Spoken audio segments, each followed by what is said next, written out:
Good evening, ladies and gentlemen, and welcome to a very special Monday night edition of the Real Chat Daddy Show. Uh-oh, I forgot to plug my Ethernet cord in. Hold on one second, you guys. Uh-oh. We won't be able to have this real Monday night edition. See, that's how unrehearsed the show is tonight. All right, here we go.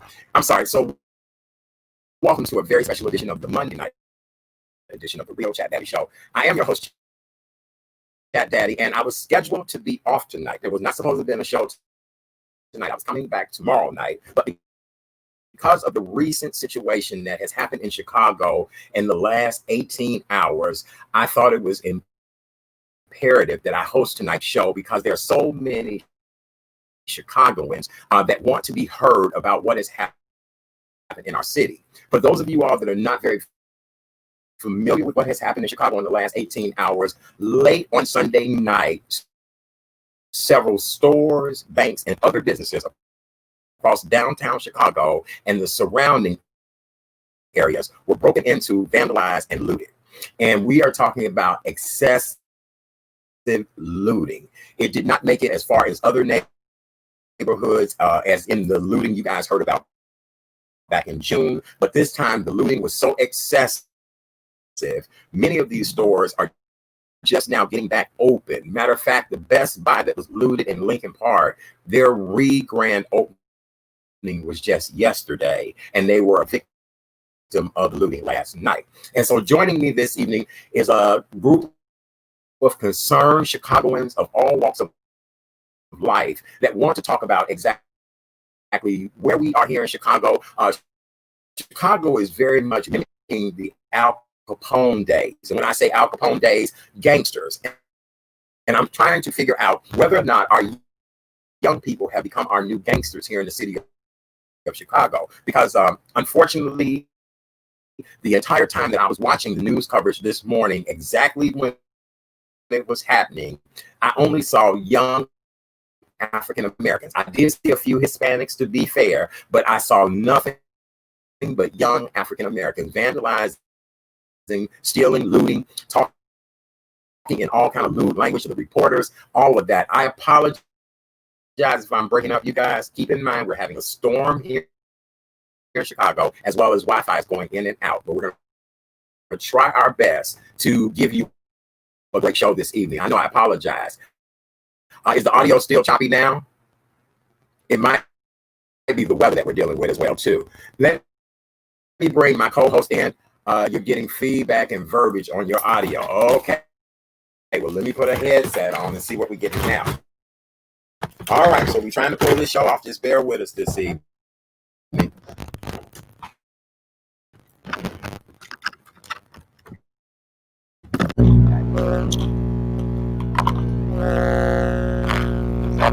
Everybody hear me? Maurice, can you hear me? Let's see. Let's see. All right. Let me add Maurice to the screen. Hello, sir. How are you? Can you hear me? I'm doing okay. I can hear you a little bit.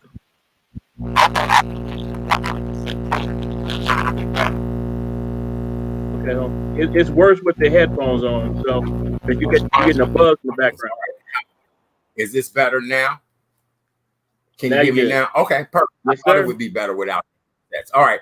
Apologize about the technical difficulties, you guys. As you guys all know, we're going through a really bad storm here in the city of Chicago, and we're dealing with the Wi-Fi. My co-host this evening is a good friend of mine and a gentleman who he's been giving play-by-play commentary all day long about what has happened here in the city of Chicago. He's Maurice M. We call him Mo. Good evening, brother. How are you? And welcome to the show. I'm doing great. All right, man. Thank you for having me on. It's a pleasure, brother. I am glad to have you here tonight. And as I said before, I wasn't doing tonight's show for the simple reason that I had something else to do this evening, but I had to change plans midstream. You and I were talking. I said this morning I got up at 4:15 a.m. to go to the bathroom, which is really unheard of because I usually sleep throughout the night. I tend to sleep with my television on, but the volume is very low. I really have the television for background lighting.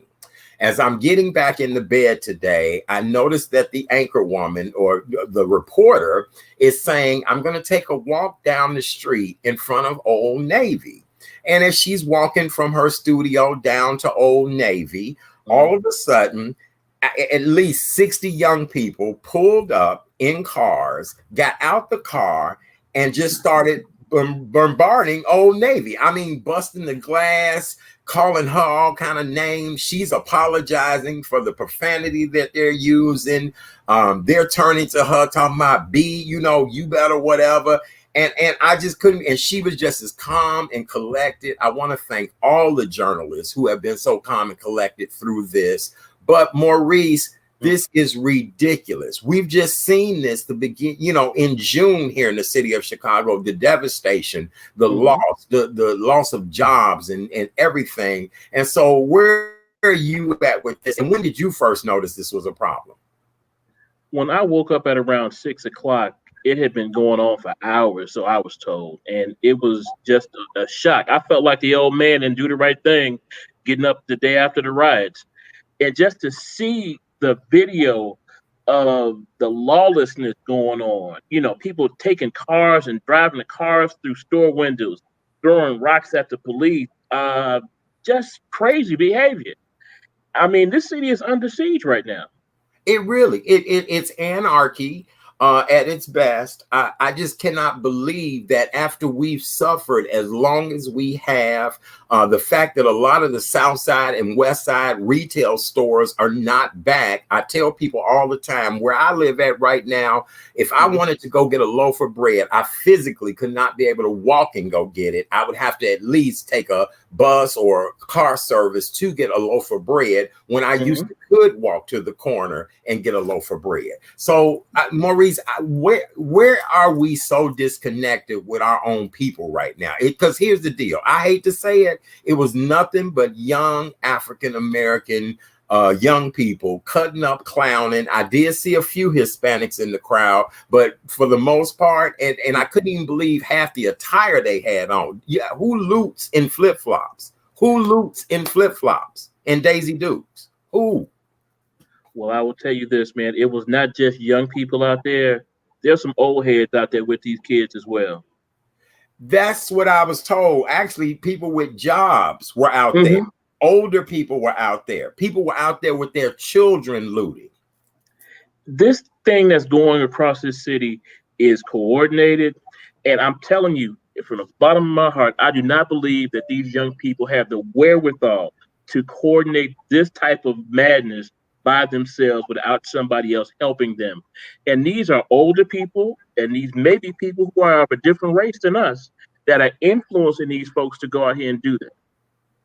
I mean, if you look at the impact that this looting has had from the first time, when you're going to stores now to spend your hard-earned money and the windows are still boarded up and the shelves are half full and this, that, and the other. And the thing that hit me the most was the first time that they looted, I went to the gas station about a day or so after that. And there was an older lady who was in the gas station, literally buying her grocery from the gas station. And you know she was paying a premium for that. And she was like, I hope this doesn't last long because I can't afford it.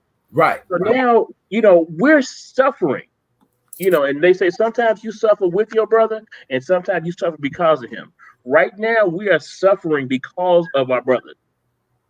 And this is not about someone being killed. They say this started because a young man got shot in the face over in Inglewood. And, you know, that's a terrible thing. But this young man is also on social media holding up guns. So, you know, what are we really doing out here? And is this the answer? Is this the only answer that we have? Okay, so here's what I got from news sources as I was collecting news all day long. Starting about 11 p.m. last night, Sunday evening, and it continued into the early hours of the morning. TV news crews have been reporting that this initially started at 87th and the Dan Ryan. Other people said that it also started at 116th and Marshfield. From what I gathered is this is the places where they were meeting to galvanize, to strategize, and to plan the attack. And this is where everybody on social media was told to meet up at was these two particular parking lots, and then they all invaded downtown.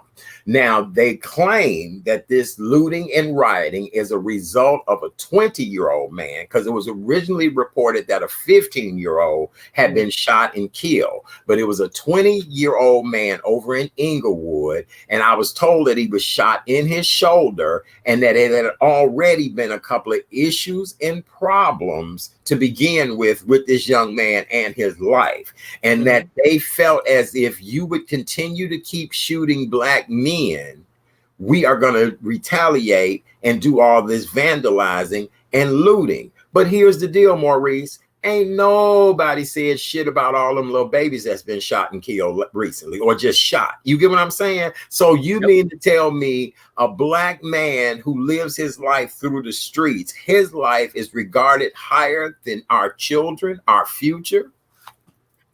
You know, you took my point, because I was going to say that outrage should have been felt when these babies were getting shot up, when you are bringing your mess home with you and it's affecting you, when your children can't go outside to play because they might catch a bullet, you know, those kind of things. So I totally get that there is outrage, but this cat here that was out here who got shot, he actually shot at the police, right?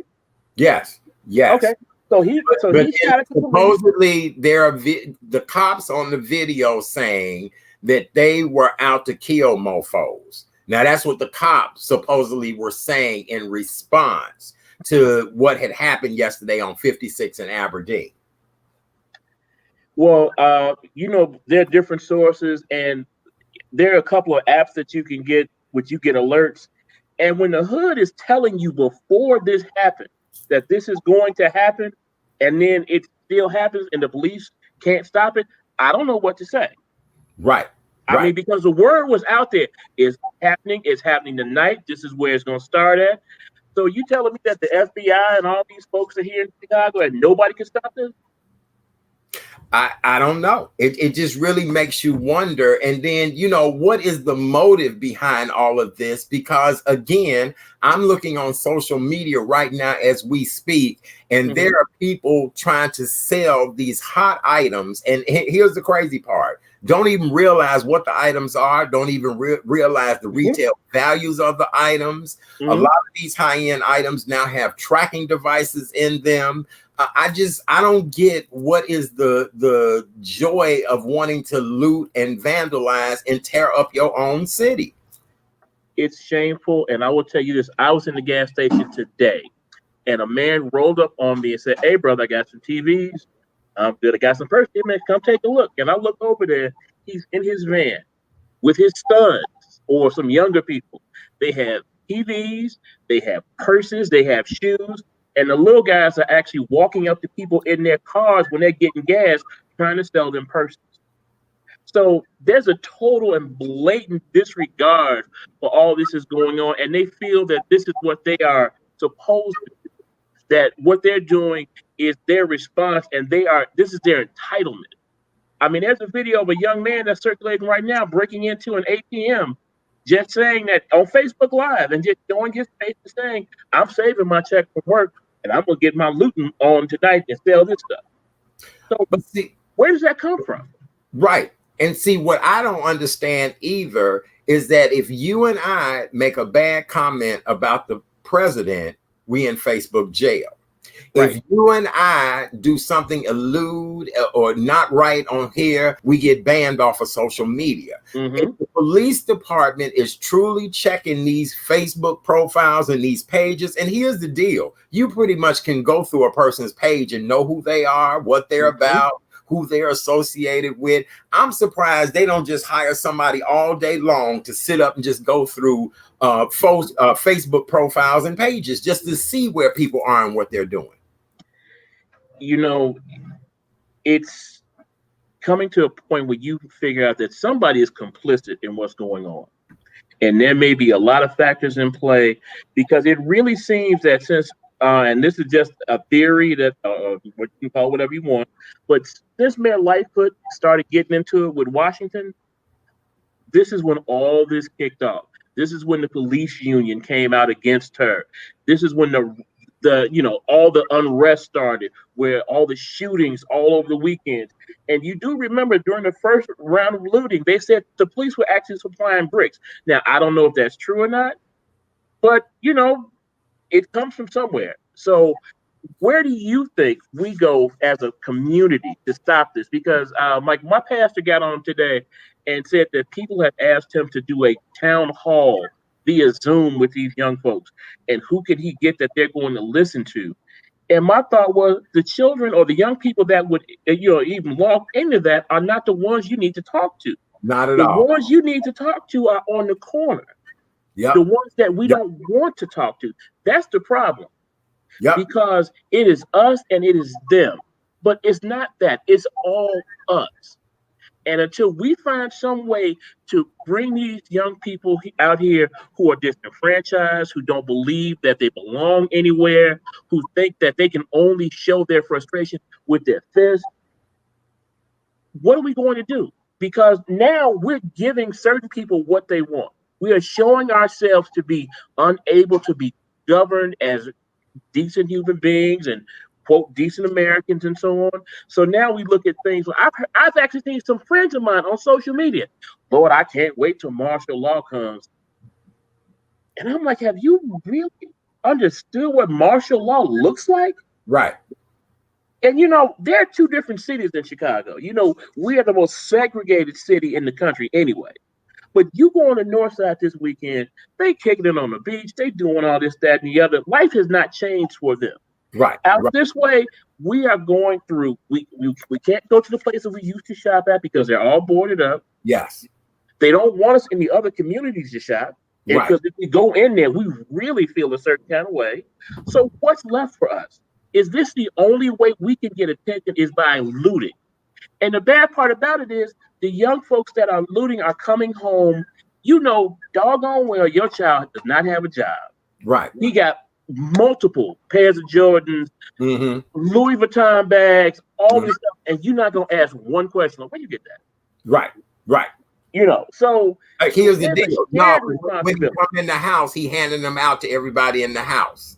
And so now you got folks riding on the Cottage Grove bus, the King Drive bus, the State Street bus with Louis Vuitton purses that are real, and you riding the bus. I don't get it. I'm gonna blow your mind for a second. I went to serve at the food pantry at my church the week after the looting.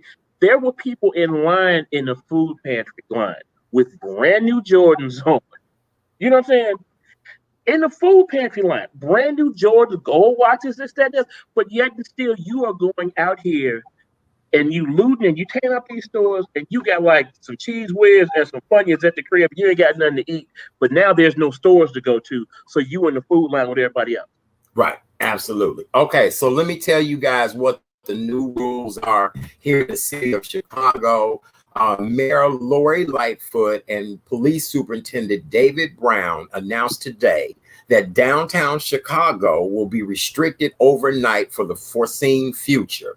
Downtown will be shutting down at exactly 8 p.m. and it will be on curfew until 6 a.m. every morning.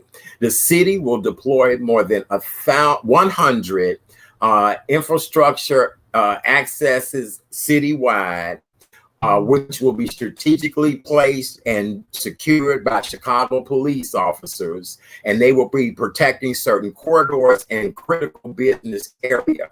Those that would be able to come downtown would only be essential workers and people who live in the downtown area. So you would have to have IDs and you live downtown. You'd have to have something from work proving that you work in the downtown area.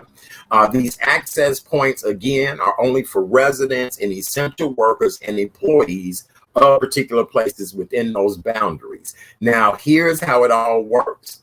Lakeshore Drive will be closed between Fullerton Avenue to the north and I-55 to the south. So that's quite a bit of gap.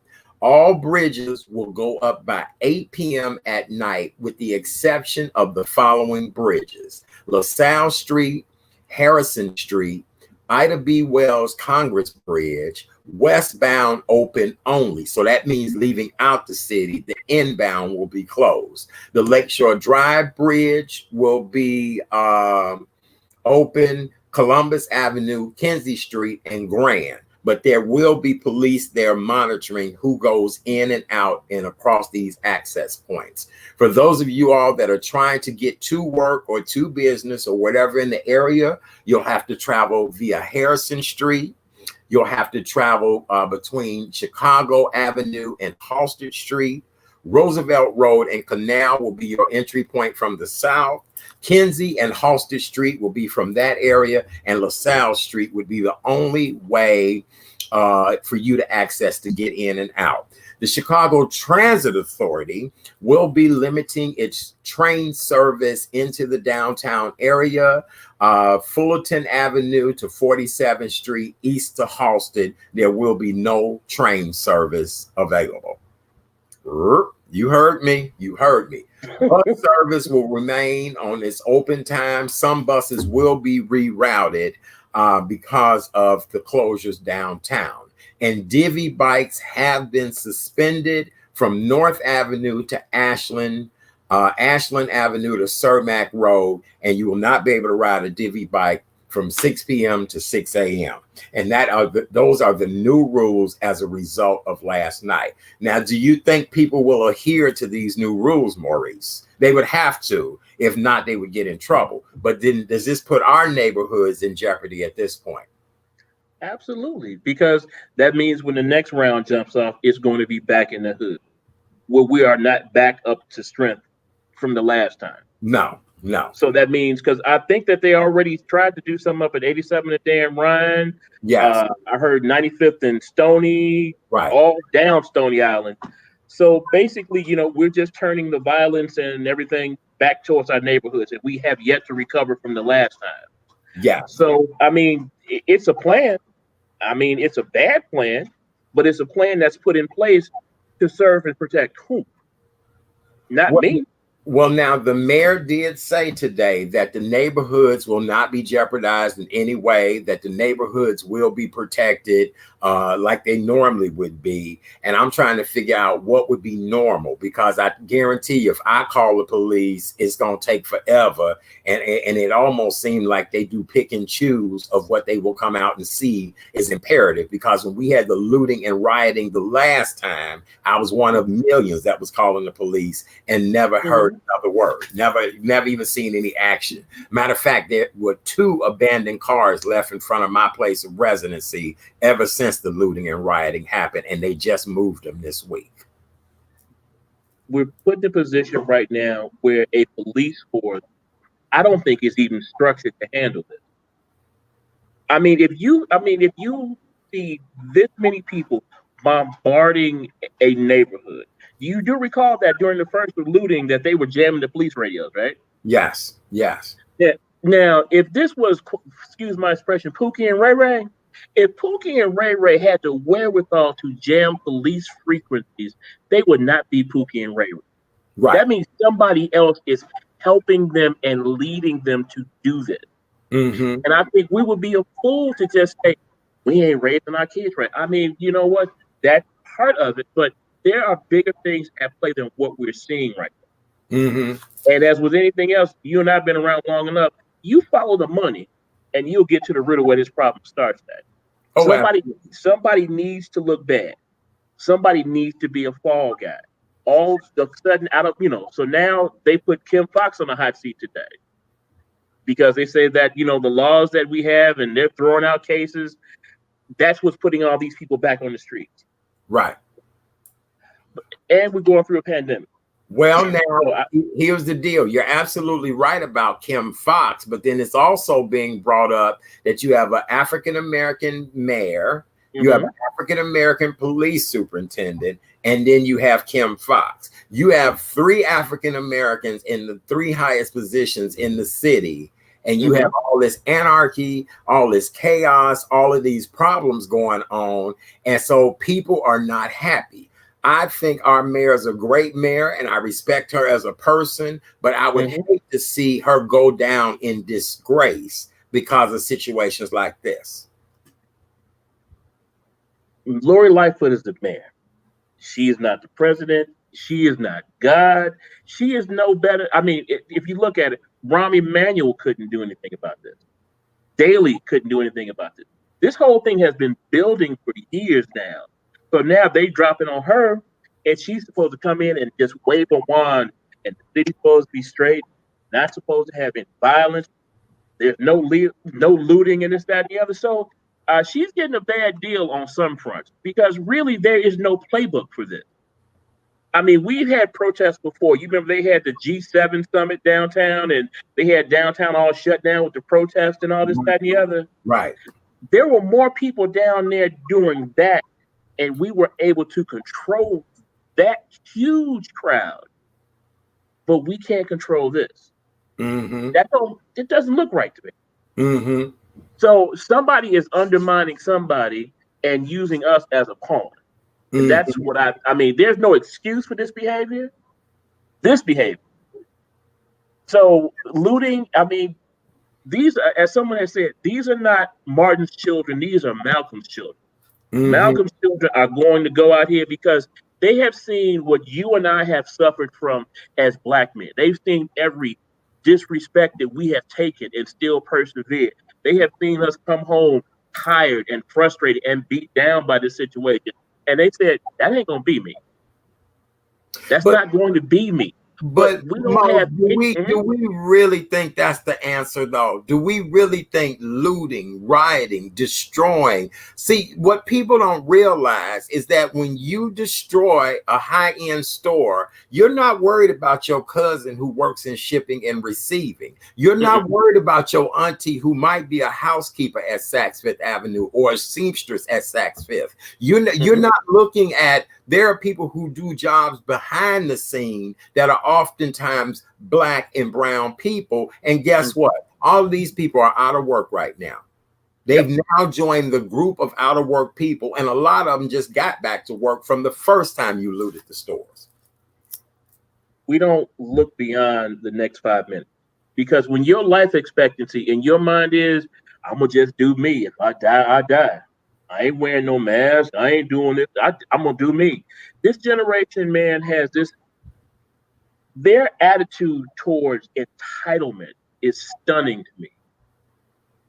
Everyone's supposed to work with me on how I want to be. I don't need to correct my behaviors to do anything.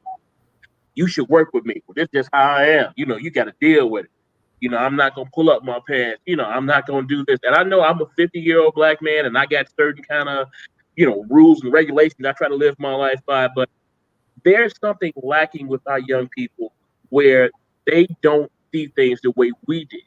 And I think one of the things that we can be held accountable for is we normalize abnormal behavior from other races. We put up with a little bit too much, but we have shown ourselves as a people from the civil rights movement till now, giving a somewhat uneven but level type of playing field. We have become presidents. We've become doctors, lawyers, architects. Anything that they've been able to do, we've done, but we are still not good enough. We've made it over. We have a lot of folks who have made it over, but did we pull somebody else over when we got there? That's the thing. You can't just make sure your kids are straight, but you're not going to pull up the rest of these kids. How can you blame these children and your daddy is out there with you in the car? Yeah. Your daddy's picking you up from looting. Yes. Your daddy is on Facebook commending. Yeah, they did what they did. They ain't going to do what they did to me. What are we doing? Yeah. Because, as I say with money, them folks downtown, where they just got through at, you'd be floored by how much taxes that they pay this city per year to be downtown on that magnificent mile. Oh, are you kidding me? Yes, sir. Yes. And the amount of rent that they pay, the square footage, we're going to have a broker on before the show is over to talk about the economic impact that this is making on the city of Chicago. Because, dude, we going to end up just like any of these other major cities that have lost their downtown area. Because really, I'm going to be honest with you. If I was a high-end retailer, and I really don't care if I got insurance or not, you're not going to keep coming in, stealing and busting and taking everything up out of my place. We don't know how money works, Art. That's the thing. We don't know how money works. We know about making money. We don't know about building wealth. We don't know about controlling how we spend our money and with who. Because if you come up on the west side, the south side, or whatever, back in the 60s, if not 70s, 80s, or what have you, you could go to a black retailer. Right. Right now, no one that runs the businesses in our neighborhoods look like us. Right. You got a cat that can come from a different country, and 9 months later, he got 2 stores. Yep. I've been here 53 years, and I'm struggling to keep my business open. That's right. That kind of thing. I'm applying for the same loans that he's getting. And you say he's getting. I'm not getting those loans or those grants that these folks are getting. I have to get into a line and jump through all these hoops, and this, that, and the other. All they had to do was come back here. Right. Right. Because somebody came over here and brought them over. Mm-hmm. And these folks, what they do is they'll have a business and they'll bring a cousin from over there and put them on a short-term visa and send them back, paying them less than minimum wage, under the table or whatever, but they keep their businesses going. And what do we have? There are no black-owned car dealerships. No. You remember back in the day? Yes. I mean, 63rd. Yep. Think about all the black businesses that we used to have. Mm-hmm. And now when the first round of looting came up, Kenwood Liquors, well, we were looted. We ain't coming back. But you're not a black-owned business. No. So, fine. But now, who are we going to plug into that spot, though? Mm-hmm. I mean, here's my thing. What is the next move from all this? There has to be an end game to all this, because sooner or later, you're going to run out of stuff to tear up. Right. So now, when that's over with, what are you going to do? How are you going to, okay, you want to hold Lori Lightfoot accountable? Are you a registered voter? Do you vote? Do you know who to vote for? What are you doing to get yourself involved in the bigger picture other than your block, your hood, and this, that, and the other? Right, right. I mean, we get used, man. I mean, from the beginning of everything to the end, black people get used. They don't educate us, first of all. So we don't get educated, we can't get the jobs that we need to sustain ourselves. We put this thing in our children's head that if you don't go to college, you're a failure. But there are jobs out here for manual labor and skilled labor that are paying more than a college degree will get you. That's right. But we're being steered to go to college, and we need to realize some of our kids are not ready for that thing. No. Because these schools that we have right now, I know I'm going off on a tangent, but they're not being prepared for college in certain cases. They're used to taking standardized testing, and they're not learning. They're learning how to take tests. Mm-hmm. So now they don't know what they want to do. They go to this school, they get a student loan, they stop. 6 months later, the great white father is knocking on their door because it starts trying to make them loan payments. We don't make loan payments, so now your credit's jacked. So now instead of going to a regular place to buy your car, you're going up here on Western, and you paying top dollar for a 9-year-old car with 100,000 miles on it or whatever. Right. So we are getting screwed up and down because I told this young brother, everybody in this situation is working but you. The teacher's working, the cop is working, the state's attorney, the judge. I mean, up and down the line, someone is getting paid to shuffle you through. We are warehousing our young black men in jail. Yep. Then we warehouse them in a privatized prison for work release that somebody else owns. Yeah. Then they go and they pay rent to somebody else. We don't own anything. We are not, we don't, $1 in a black community goes around one time before it has to go somewhere else to be spent.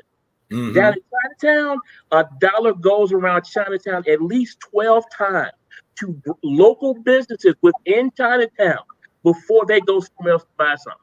But true. See, now there are no black businesses. And the black businesses that we have, if this whole thing, this shelter in place, this looting has shown us anything, we are not sustainable. We don't own grocery stores. We don't own drugstores. We got barbershops. We got beauty shops. We don't have beauty shops. We got beauty shops. We don't have anything that is going to sustain us when times get tough. That's what we need to do. We cannot come out of this whole thing doing the same thing. There has to be a new normal that comes out of it. Okay. Maurice, you made some valid points. I do have to bring our other guests in. So listen, for those of you all that are just joining us, this is a very special Monday night edition of the Real Chat Daddy Show. I actually was not going to be here tonight because I had something else to do. But about 4:15 this morning, I got up to go to the bathroom. My television was on. I got back in the bed and I heard a news reporter say, they're looting downtown Chicago. And she said, I'm going to take a walk down this block and I'm going to stand in front of this old Navy store. And as she was standing there, 60 or so young people came up, started busting windows, stealing things, cussing, swearing, telling her to get out the way. She's steady apologizing for the profanity that's being used. And from 4:30 this morning till about 8 o'clock this morning, I watched all of this unfold on various television stations. And I just could not believe what was going on in the city of Chicago. We're being looted again, and they're destroying a lot of the places that have just opened back up. The Best Buy store on North Avenue, their grand opening was yesterday, and last night they got looted. And so this has put a lot of drama and stress on quite a few people in the city of Chicago, people that are trying to do the right things, people that want to be loving and fair citizens of our city. Unfortunately, all I saw in that media coverage was young people, young African Americans. I saw a few Hispanics. I did see a few older people out there with their children. But who does this type of behavior? And you're doing nothing but destroying our beautiful city. So I want to bring in two other ladies that will be a part of our conversation now to find out how these ladies feel about this and how they all got involved in it.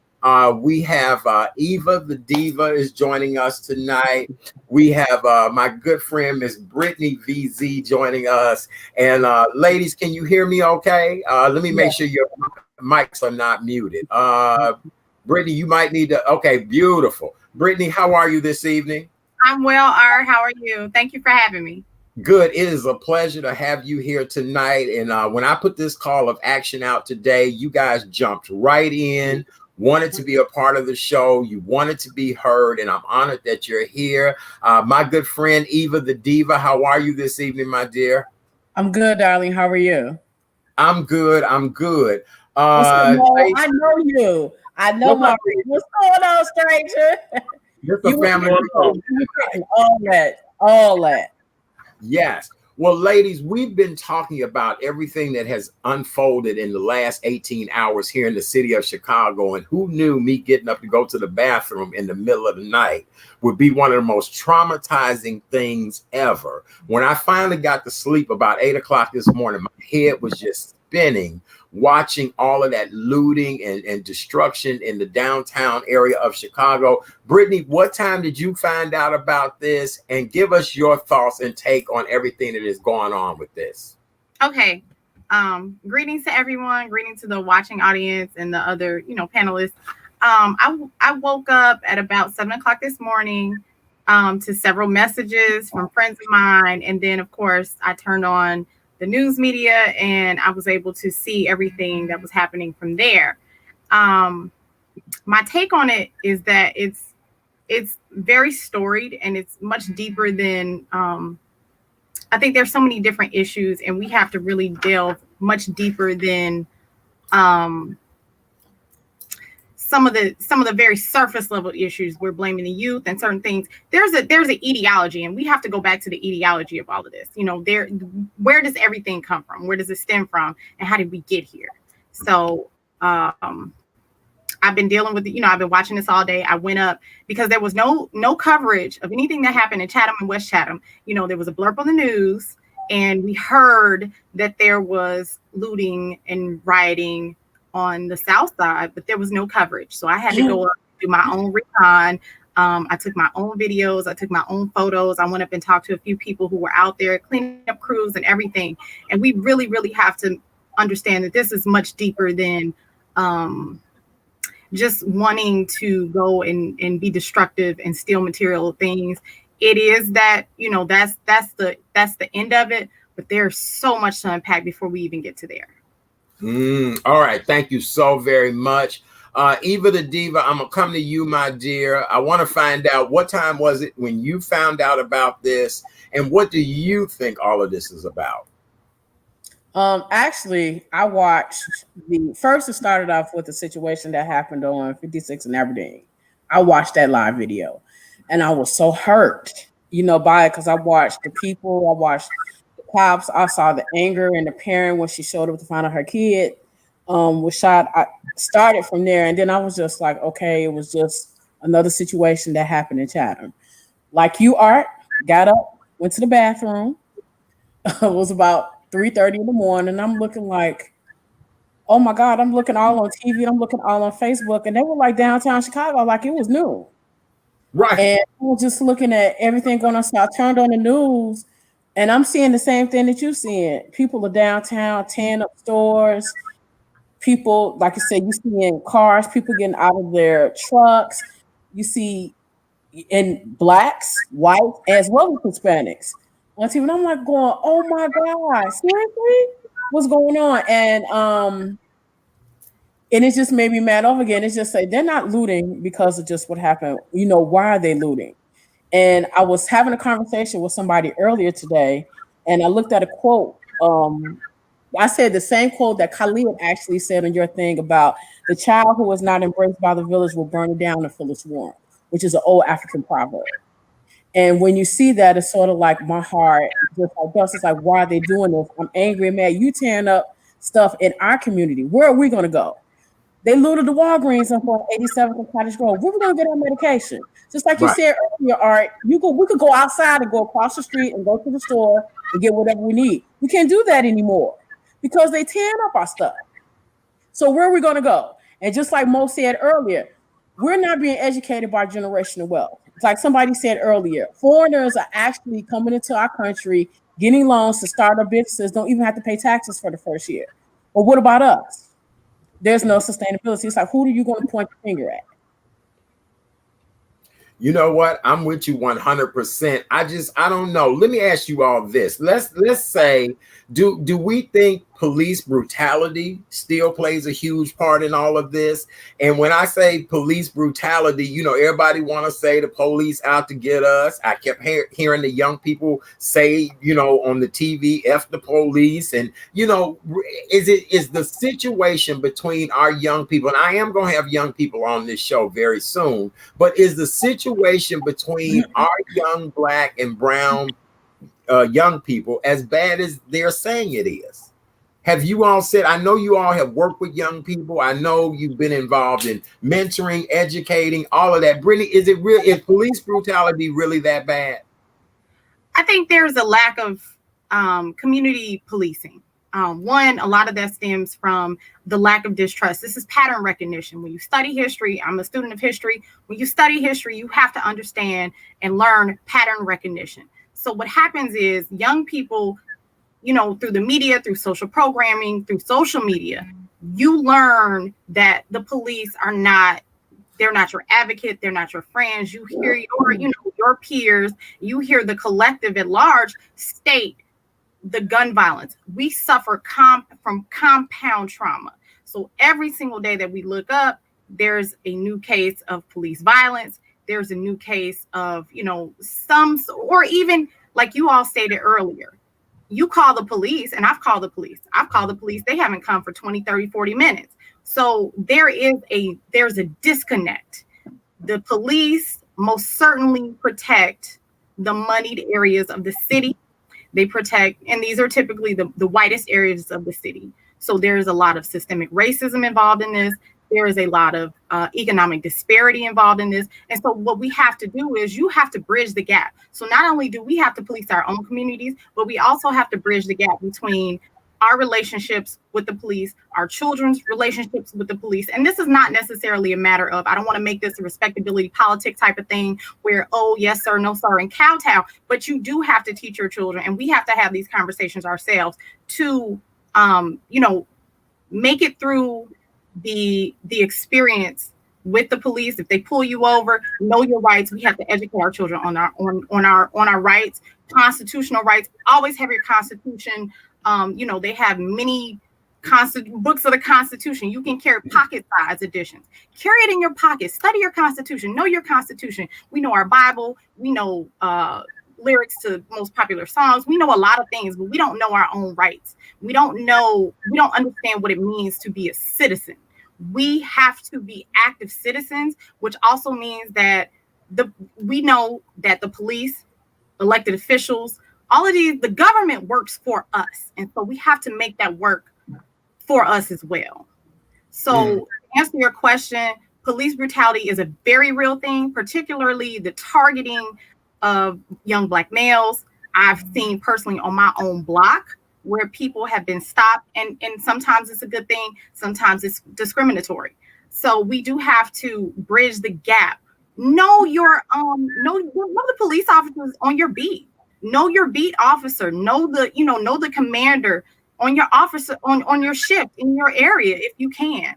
We really do have to bridge the gap. We have to meet each other halfway, and then we also have to police our own communities, because no one's going to do it for us. This is just history. This is common sense. We see it every day. No one does anything for us that we ain't doing for ourselves. So if you see somebody, talk to people, talk to these young guys out here. Don't be afraid of them, because it ain't a them versus us. This is a us thing. This is a collective. And while we are not monolithic, we are all, we are a collective, and we do have to hold each other accountable. We are each other's keepers, and we have to do that. Now, you know what? I'm with you on that 100%, and it makes good sense. It's what I've been saying for years. I try to practice it, but it seems as if there is a huge disconnect with African Americans in our own race of people, because you have the have and have nots, you have the wanna and the wannabes, you have all the cliques, the bourgeoisies, and we end up hating each other because of just what block you live on, what church you go to, what school did you go to, what did you pledge, all of that. And I just can't understand, why are we that way when I feel we're all in the same damn boat? We Black, and we all got the same problems. Eva the Diva, what do you think about that? I want to go back to something that Brittany said, and I don't know what your age is, sweetheart. When you said about policing ourselves, when I was growing up, when I was a kid, I grew up on 70th and Krieger. We used to see the police in our neighborhood all the time. We knew who the police were in our neighborhood. They would come in, we knew them by name. And just like you said, Art, earlier, or Brittany, like you said earlier, know the commander. We used to know my mother used to know the commander, the person that was on the beat. So we were able to identify the police in our area, and they knew it was something that was wrong. We had people to look out for us. There is no nosy neighbors anymore. There's not nobody looking after us. And I agree with you, Brittany. Yes, we should talk to these guys. We should, but are they willing to listen? That's another thing. We can't try to tell them something. Maurice, you said something earlier that spoke volumes. This sense of entitlement with these young people, oh my God. It is crazy. They don't want to listen. And it's sort of like, who do you point the finger at? I sit on the fence when it comes to the police, because I got some loved ones that are 12.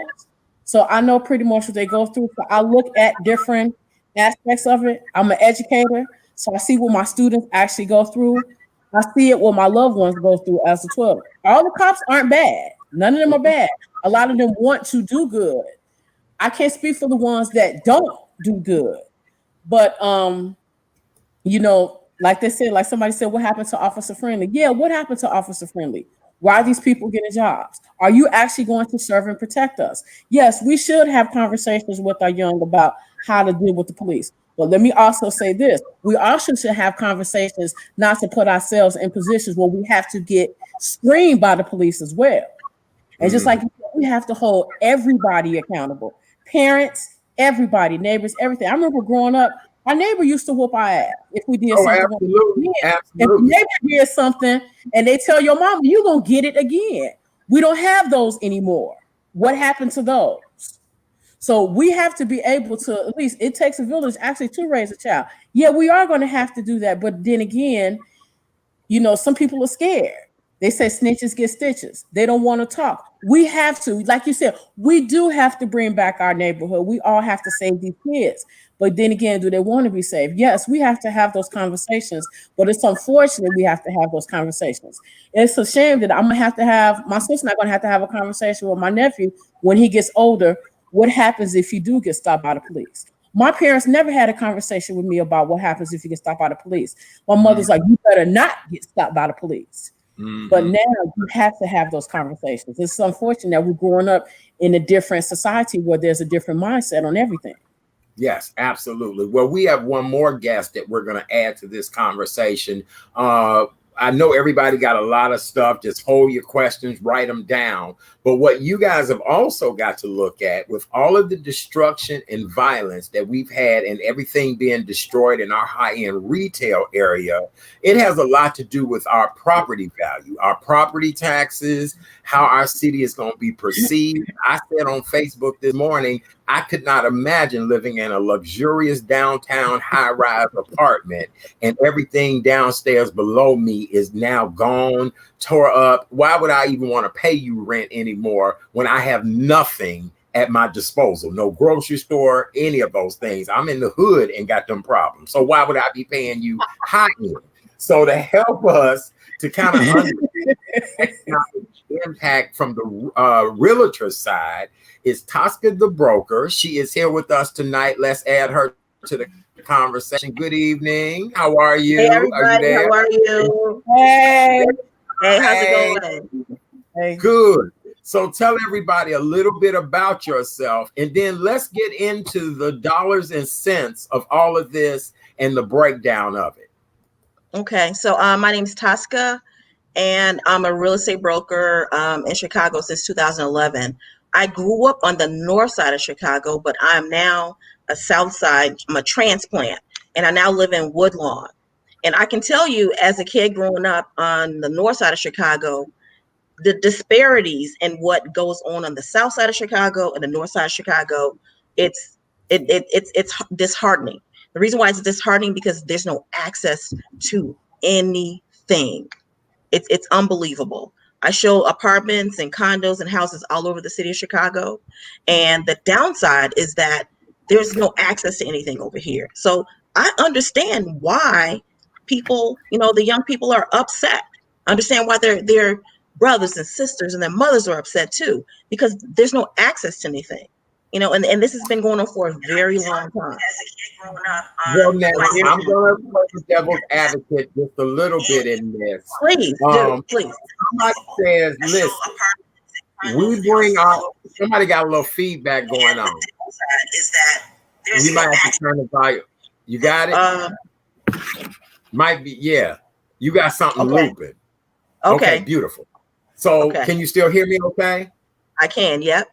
Okay, good. We can hear you. So somebody said to me, they said, listen, chat, you all come move into these people's neighborhoods, you rehab their places, we bourgeoisies come into these neighborhoods, take over because we've been told this is the hottest new place you need to live. It's 15 minutes from downtown. But what you're doing is displacing the people who already have been living there. You are now telling these people, oh, y'all need to get away. Y'all less than. So then now they trying to get more on their Section 8 vouchers so that they're able to stay in the neighborhood. And so now you have us against them and them against us. Because I guarantee you, if somebody break into your home, it's somebody right there in that neighborhood that's been watching you and know you the new bougie that just moved in. So now, that's accurate. Been there, done that. So what do we do to remedy that? To remedy that, let me tell you what happens. It's oversaturated on the north side of Chicago and it's very expensive. The easy thing to do is come to the south side and take over the lake. And what happens is, that's the easy thing to do. And they do it. This is not new. This is actually a repeat of what happens throughout the city of Chicago. They're also in the Austin area, taking everything over in the Austin area on the west side of Chicago, near the United Center. So this is actually a repeat of stuff that goes on over and over again. What people have to do on the south side of Chicago, one, get your credit cleaned and buy a property. They're in your neighborhood. There's so many dilapidated properties in the city of Chicago. And you're right. The people from the north side do come to the lake and buy up everything over here. Developers come over here right now. They're in Woodlawn right now. They're in Inglewood, West Inglewood. You know, they're on Aberdeen Street where that shooting happened. They don't care. They're going to come, they're going to buy low, they're going to rehab it, and guess what? Push African Americans on the south side of Chicago, and know that the south side of Chicago is 80% African American. Yeah. So what happens is everybody who's living on the lake right now, don't allow them to come in and take anything. There's a way for you to take the neighborhoods back. Mhm. You can actually do it. But what happens is there's no access, the jobs, the stores. When I live over here now, I have to go out of the neighborhood to purchase stuff. I don't want to do that. But there's a Chicken Shack, there's a Harold's, you know, there all of these dilapidated properties. It's like, okay, I want to spend over here, but I can't because nobody looks like me that has a store. Mm. So You know not what? only have I lost a lot of weight, I've saved a lot of money because I'm You know looking to what? purchase. You're absolutely right. And I Yeah. told somebody, I said, unfortunately, ever since I moved back to the South Side, I feel Yeah. like a duck out of water. And people Yes. kind of looked at me and thought I was crazy. And I said, wait a minute, all Black people are not the same. I said, listen, No. I'm used to being able to go a block or two and buy what I want and come back, or ride the bike, or just take a leisurely stroll, whatever the case may be. Now I'm dodging bullets. All the stores have been boarded up. They've not come back in business. I'm not necessarily sure of the people in the neighborhood. So sometimes I feel like a hostage in my own situation, but I do believe in preserve the neighborhood, support your own, buy Black. But I'm just like you. There are very few things that places where I spend money in this neighborhood because there's nothing that attracts me. No healthy eating spots. I'm not interested in any of the clubs or night establishments around where I live at because it's not my demographic of people. So it really makes me wonder. Maurice, you want to add something to this? Well, I just want to just totally agree with what Tosca says. I mean, this thing has been systemic because, as she said, the north side is oversaturated and it's too expensive. And these folks want the south side view of the lakefront now. Oh, So yeah. that's why they've let our neighborhoods run down. And so you will sell them off because you're fearful for your life and this, that, and the other. And, you know, you have companies. There's a realty company out here called, I'm not going to use their name, but if you look on the side of a multi-unit building. I'll say it for you. I'll say it for you. You talking about stinking ass Pangea. Okay, I say it. Yes, sir. Go right ahead. You talking about Pangea Realty. Pangea. Market. That I'm gonna be the one saying they can't get me. Yeah. They set the market on what rents are in this city almost because That's they true. control so many True. units. That's So true. a 1-bedroom that used to be $550 is $750 now. Mm-hmm. So what they're trying to do is economically force us out of our neighborhood. And Agreed. in order to do that, they need to show us as being unable to sustain a decent neighborhood. So this whole thing is systemic. I mean, it's a mess out here. I agree. It is. I Yeah. agree. What else you want to let us know about? What about that downtown area and how do you think these high-end real estate will come back? I mean, I know these stores all have insurance and I know all of that, but Gucci has been hit so many times. And do you know how much they pay per square footage to be down there on Michigan Avenue, on Tawny Michigan Avenue? What do you think these high ends gonna do? They're going to stay because there are enough people living downtown Chicago that can actually pay to purchase those items. Unfortunately, there are going to be casualties of war, and the city's been boiling over for a long time. And I've said this over and over again. This is actually the second wave of the civil rights movement. Yeah. And this goes deeper than Hidden Gucci and Fendi and, Ferragamo and all those stores. People are upset. They're hurting. The Black people in Chicago need some assistance. And I believe what they're doing is saying, hey, if you don't hear me, I'll show you what I'm going to do for you to hear me. Now, I'm hoping, in my heart of hearts, hoping that in the event that the people in the city of Chicago on the South Side get the opportunity to speak to the mayor about what they want, that they have a laundry list of the things they want happen. They want to happen because at some point, The mayor has to say, hey, okay, we got to have a conversation. I'll listen to whatever you have. Just have an agenda. But this is not new. This happened in the 60s on the west side and the south side of Chicago. This is not new. It's not new. Yes, you're absolutely right. From the 60s, we're 2020 and the same thing. We're asking for the same thing. We're asking for respect. We're asking for decent housing. We're asking for landlords not to be slumlords. We're asking for stores. We want people in our neighborhoods. And again, I'm a transplant from the north side of Chicago. I grew up being able to walk to everything. So I'm on the south side now as an older adult. And I'm like, I know what it feels like. I get it. I can't walk to the store. And if I do walk to the store, am I coming back, in one piece? Or when I walk to the store, do I see someone that looks like me behind the counter, not behind the bulletproof glass? I don't spend money in stores like that. I don't spend money in stores where there's glass. So you can take my money, but you're behind glass doing it. But the people downtown Michigan Avenue, they're going to be okay. Unfortunately, they're going to be casualties of war. Yeah. And we're going to have to actually ride it out.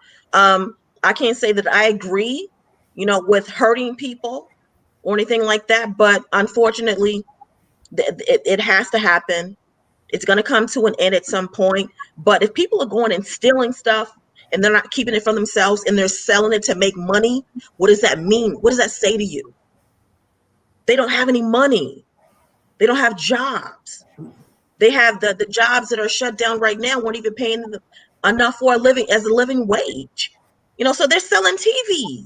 They're selling shoes and purses. The first time that they were actually looting, I saw people stealing Pampers for their babies. That was sad. Yes. That was very sad. So I'm like, oh, okay, well, they have insurance, but I didn't think about the insurance part. I thought about people who were just hurting, who've been hurting for a long time. This is 3 generations of this. So this new generation, I have a 17-year-old in this generation now. He didn't have the same experiences, but his friends do. And it's sad and it's disheartening, So let me ask you, with you having this 17-year-old, and Brittany, I'm gonna come to you as the historian, but I also know you're the mom of boys. How do you keep your children from being the ones that was out there last night? Because see, here's the deal. Most of them mugs that was out there last night, they went to somebody's house. Most of them people that was out there looting don't pay no damn rent. Everybody. Don't punch no damn time clock. And I guarantee you, they run out of somebody's damn kitchen. You know what I'm saying? So ladies, as mothers of sons, what did you do to keep yours from being out there last night, Madam Realtor? My foot is still on his neck. That's good. Every day. He's in the chokehold. But you know what? My son grew up on the north side of Chicago. See? So his experience was the same as mine. We had access to everything.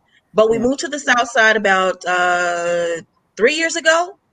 And because he lives with my brother now in Country Club Hills, because he can't go out over here. He doesn't know anybody over here. And I promise you, they would run circles around him because, he's not grown up over here. But I'm a very strict parent. My son is amazing. He's smart. He's funny. But I'm very strict. So I got to know who you are, who your friends are, who your girlfriend is, who her family is. I'm that parent. But right now, because what's going on in the city, my brother is actually taking control and helping me out because he can't stay in the city because of what's going on. Brittany, I want to come to you, mother of several boys, and you're a historian. I know you've been taking notes. I've been watching. Give me your take on everything now. Oh my goodness. Okay. So in terms of, mothering and parenting children, I think the biggest thing we have to do is really stop attack. I think our youth are really under attack. I'm 33. Someone asked my age earlier. So I'm 33. I am at a perfect age I'm young enough to be relatable to teenagers, and I'm old enough and to have a little bit of wisdom under my belt as it relates to recent experience and the things that I did when I was young. Also, the other thing is I grew up between the suburbs and 79th and Vernon. So I'm in a bit of both worlds. So I see both sides of everything. I'm an alumna of City Colleges of Chicago. And so I also have an ear to the streets, if you will. I think with the youth, we have to stop chastising them for everything that they do. They feel under attack a lot of times. There's a lot of, in terms of parenting, there's so many, like I said, the issues are so layered and so storied. You have the economic part where you have parents who can't afford to be at home and monitor their children all day long. So of course, what are children going to do when they're at home and left to their own devices? They're going to get into some things. That's just going to happen. That's the reality of it. That's what happens. And nowadays, I mean, everything is so instantaneous. You can get into anything. Like a lot of the looting and the rioting, a lot of that was kicked off based on social media. These children aren't necessarily out and about on the streets. They are getting information at such a rapid pace. Someone posts something on Snap or TikTok and, hey, we rioting at 12 o'clock. What do you think they're doing? Mama works third shift. Daddy, if daddy's at home, daddy probably working third shift too, or second shift, or, and he's asleep. You know what I mean? So we can't just nail them we can't crucify our youth. We have to also be the village mentality. Like Eva stated earlier, a lot of times we, growing up, a generation or so ago, a lot of times we did know the officers. We knew our beat officers. We knew but that's not the world in which we live in now. And a lot of these officers really don't have connections to the community like they used to. Most of CPD and CFD, a lot of these officers and firefighters, city workers are coming from the suburbs to get these jobs. They have no connection to the community. I wanted to be a cop when I was growing up. I wanted to be a police officer, if you can imagine. I'm 5'3" and I weigh 114 pounds. I wanted to be so badly because I understood that there's a connection you have to have to your community. And that goes back to community policing, that goes back to the village mentality, that goes back to everything that we have to do for self. And there's really no way around that. It's not, somebody's saying, is there a lost connection? Can y'all still hear me?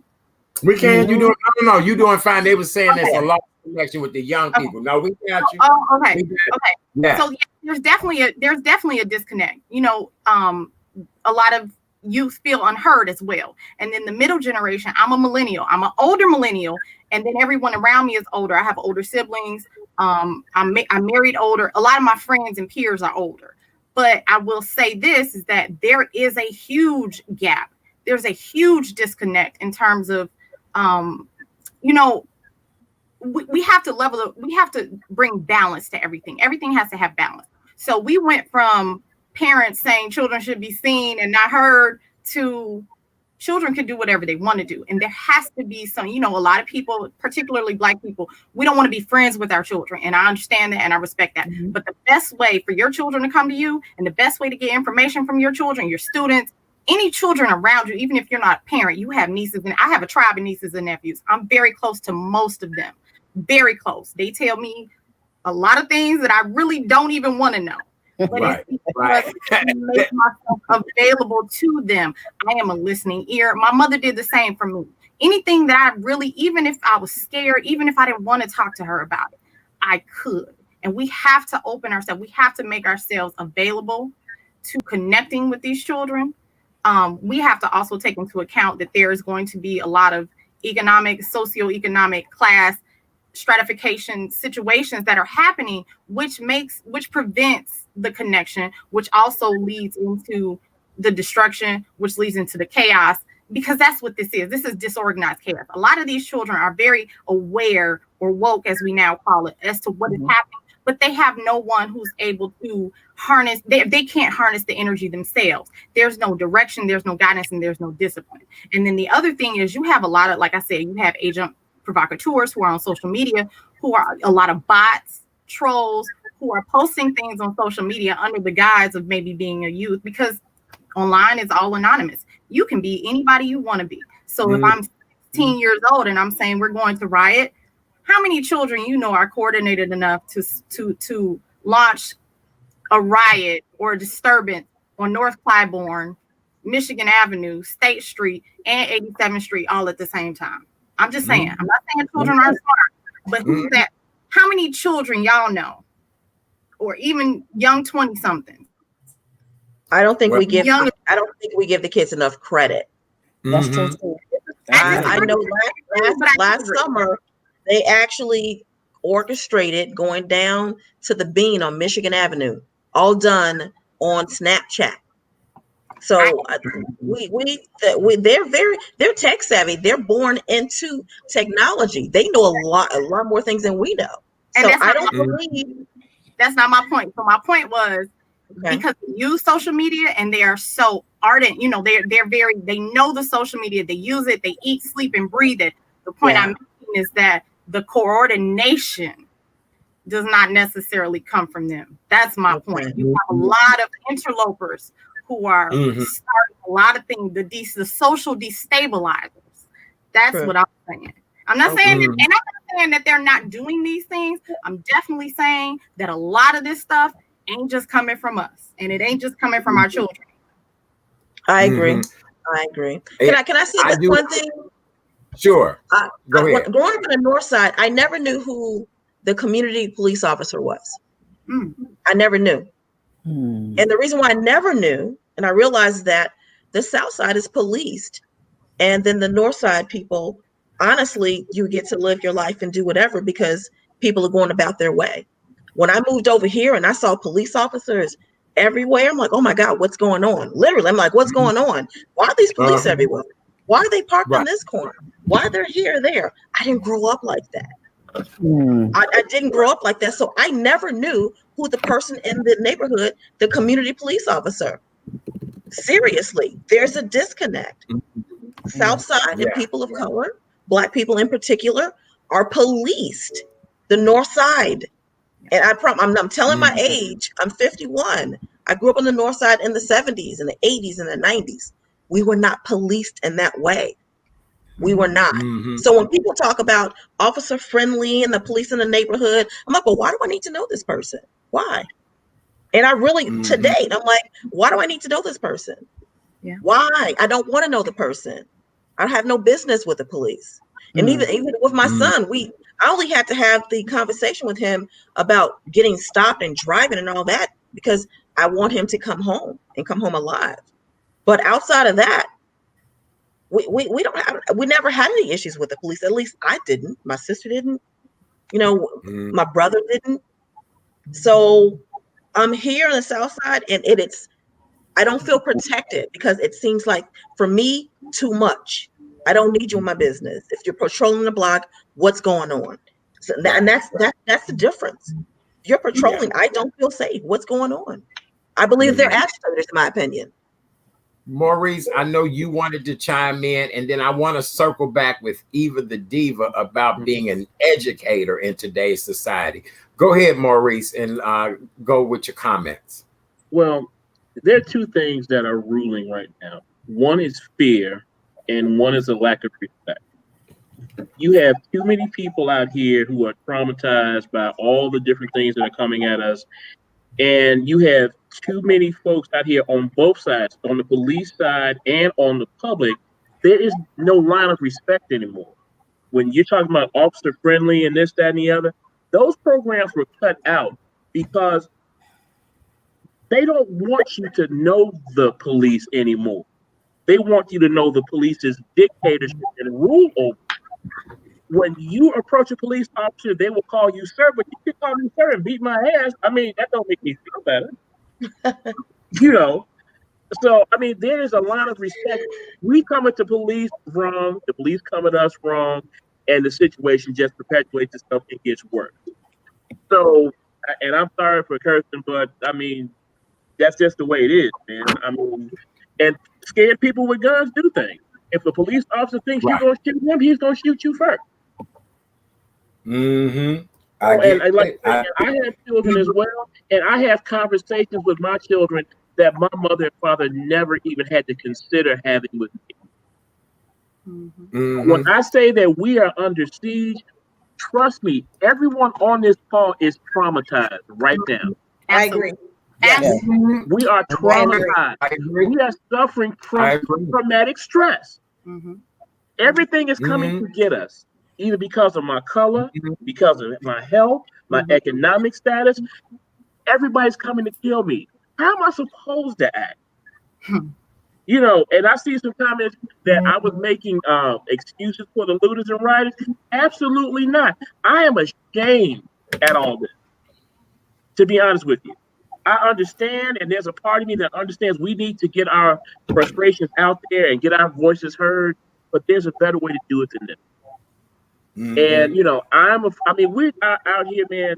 There is no way for us to really function and have these conversations because we talk about village. What if the people ain't trying to hear village right now? They're not. They don't want to talk about programs. Programs have let them down before. If you come to somebody and try to mentor them, they're looking at you more so. I'm just waiting he slip up because I know he owns something. He's not being genuine. It's not authentic. So there is no trust out here. And we need to rebuild that trust. But see, I can't tell you to trust me, but you see me staggering out my car drunk, you know, being a not nice person, abusing women, cursing folks out or whatever. I can't be that guy and tell you to respect me as a young person and follow me because I'm not going somewhere you want to go. I agree with you 100% on that. You know, the sad part about it is I think that our past Black history, a lot of times when it's distorted, can you guys hear me okay? Yes. Can you guys, okay. When our history is distorted so bad and or is corrupt, we're not interested in helping. I was going to help an older Black institution do something.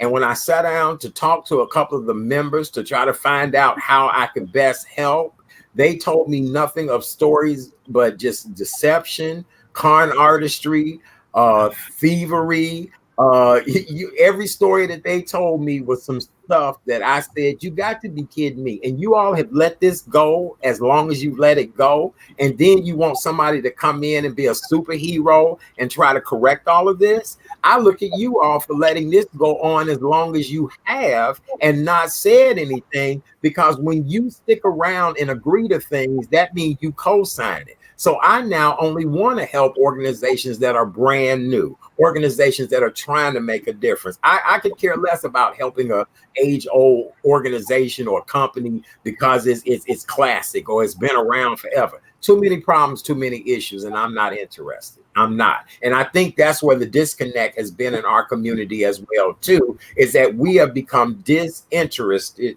in our own people and our own circumstances. Absolutely. Eva the Diva, your take on this as an educator. How is it in these school systems with these young people? I'm gonna start off by saying something. One of my favorite quotes by Langston Hughes is Negroes sweet, docile, meek, humble, and kind. Beware the day they change their mind.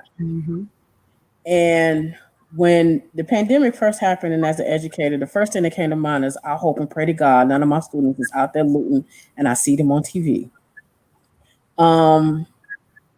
As a teacher, one of the things that we see, and somebody mentioned this earlier, is trust.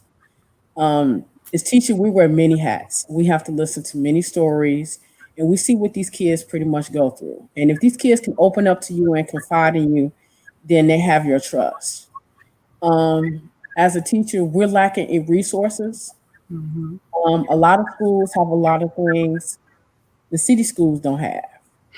We can talk about technology and everything else. That is true. And one of the things I'm also the advocate for, I always say, and the broker, one of the things I applaud her on is that you took an active interest in your son's activity in daily life.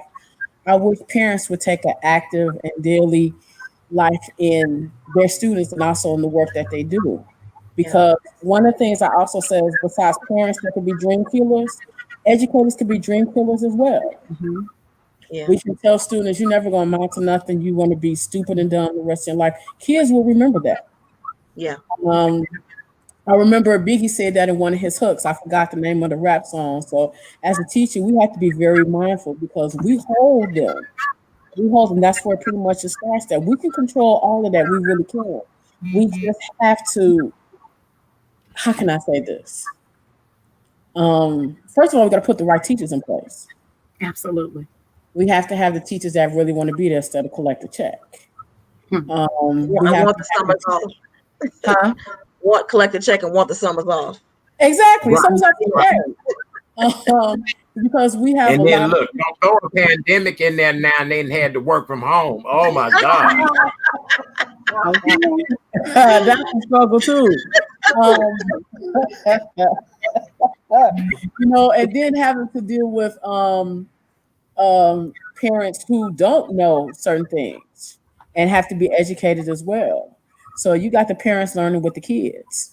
And that was also one thing through this pandemic. It really showed how much parents knew what their kids did in school. Mm-hmm. That showed a lot. So I'm going to say this as an educator, still love my craft, is that I still believe in my kids. I still believe in the youth. We just have to believe in them and let them know that they do matter and their lives matter. Yes. And that they can be saved. You still have to pump that up. Even if their parents don't do it, as educators, we have to do it because we have something to do with all of their accomplishment. When I see students doing really good things, I'll be like, I had something to do with that. But let them do something bad, you're going to take 5 steps back. So we have to take an active role and an active interest in our youth and our kids. We got to mentor them. We have to be there for them. We have to breathe life into them because just like you said, a lot of them don't want to listen. Some of them, they do want you to talk to. A lot of them want structure. A lot of them want discipline. It may not show, but they do want it. They do. Well, I'm sorry. Go ahead. Are you done? Yeah, I'm done. All right. Quite a few people have asked the question of where's Reverend Jesse Jackson in all of this? Where's Operation Push in all of this? Where's the NAACP in all of this? And then I even had a couple of people text me and say, how come the Black Greek sororities and fraternities and organizations have not all come together and said, damn it, we're going to take over Chicago? I'm just telling you what the people are asking now. I was told that as much as y'all want to be haves and have-nots and bougies and bougettes, how come all of you Negroes ain't came together yet? And that was what the text message said. That's what the text message said. Let me just say something. And speaking from the Greeks, if anything, the National Panhellenic Council is doing something first for the census. I can't say that we do, even though, and speaking as a Greek, I'm a proud member of Zeta Phi Beta Sorority Incorporated. They do take active roles, it's just not being shown. They do. And whatever they're doing, sometimes a lot of stuff doesn't have to be showcased. Sometimes they do. But I know the Greeks are taking an active role, especially with the census. Fraternities are stepping up. Sororities are stepping up as well. Jesse Jackson, I don't know where he is. I can't speak for that. Operation Push, I can't speak for that. But the Greeks are doing certain things. They are. It's just not being showcased in the spotlight or the limelight, but they are. They are. Okay, so now I'm gonna play devil's advocate here just a little bit, Eva the Diva. Working on the census and trying to get people to fill out the census. And Pookie and them just done cleaned out Saks Fifth Avenue, Neiman Marcus, and Panda Express. Who in the hell steal from Panda Express? What the hell was you in there stealing? Soy sauce and sweet and sour packet? Right, long way. Who does that? Girl, Panda Express ain't even real Chinese food. So who does that? No. Oh. So you see what I'm saying? I get that. And no disrespect to any of the Greek organizations whatsoever, but I'm talking about out here in these trenches. I'm talking about taking them bucket boys off them corners, training them boys and getting them a job. I'm talking about taking all these little boys with their pants hanging down around their damn ankles and saying to them, do you need a job? Do you need training? Do you need a doctor? What is it that you need? And I think that these Greek organizations can be the one to make that difference. Even if you put them in young mentoring programs through you all, I notice any young man or female that go through those mentoring programs, it's a difference in their lives. And so it's plenty of them out here for you all to reach. And that's just my take on it. And again, I'm not Greek. And again, they